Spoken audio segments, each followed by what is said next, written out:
Sumak 20 milyondayken 30 milyona yükseldi.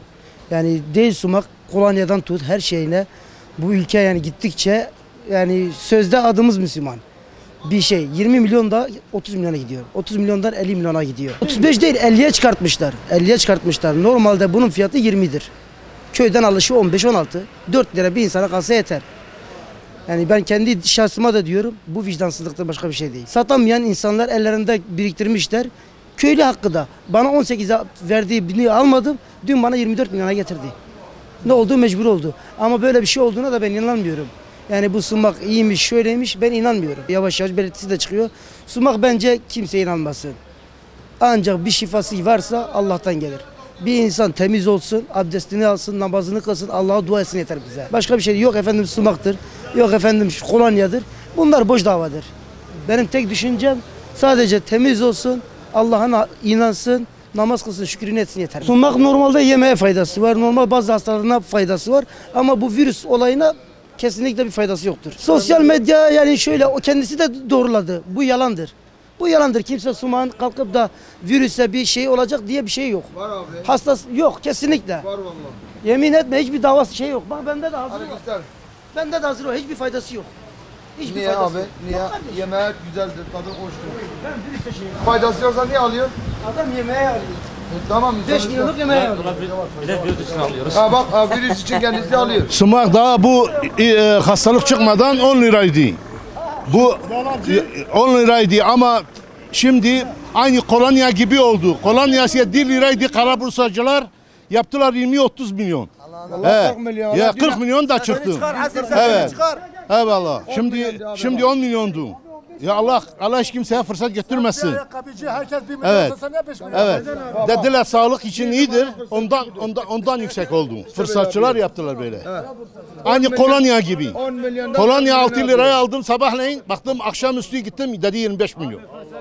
Allah Allah olur mu ya? Allah hiç kimsenin elinde fırsat götürmesin. Aslında dışarı çıkmaması daha iyidir.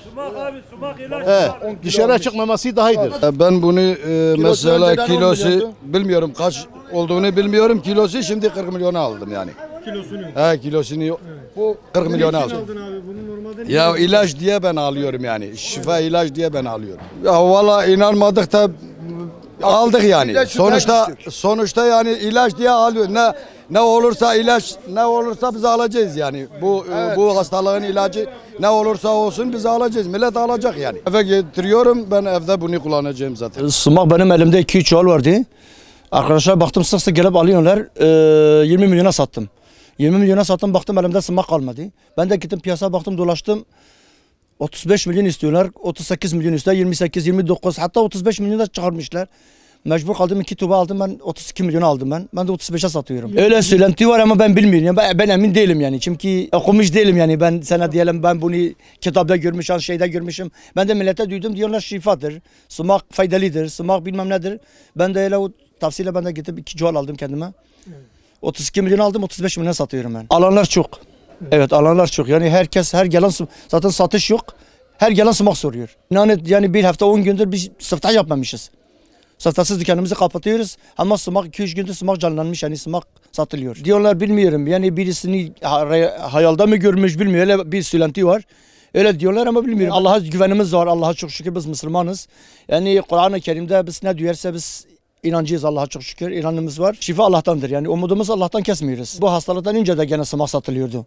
Sumak çünkü her şeye yarıyor yani. Yemeğe, kebaba, sana diyelim içli köfte her şeye yarıyor yani sumak. Bu hastalığa söylenti var ama ben pek emin değilim yani. Çünkü görmediğim için ben bir şey diyemem. Yani bu da bir kişinin artık uydurduğu mu artık gerçek olduğu şeydir. Sumak diye bahsetti ama millet kalkıp fırsatçılık yaptılar. Korona fırsatçılığı. Ama gördüğün gibi daha şu an fiyatı aynı sabit bir fiyat. Sizde fiyat aynıdır. Yok, kesinlikle değişmeyecektir. Yani bu fırsatçılar da fırsatçılık yapıyorlar. Allah da bunu kabul etmez. Bence bunun da tek ilacı nedir? Bu Kur'an'ın tek ilacı sumaktır. Bu da şey değil. Tek şey duadır. Dua ve tövbedir. Başka bir şey değil. İnanmaması lazım. Ha, sumak desen tüm hastalıklara da iyidir. Normal baksan hani mideyedir, diş etlerine baş ağrısıdır. Hepsine de iyidir. Sumak çok iyi geliyor. Ama bunun böyle uydurma şeylere bence inanmamamız lazım. Yani bunu dediğim şekilde tek inancımız duadır. Dua ve tövbedir. Biraz da vicdan. Fırsatçılık yaptıkça zaten bu virüs hayata bitmez.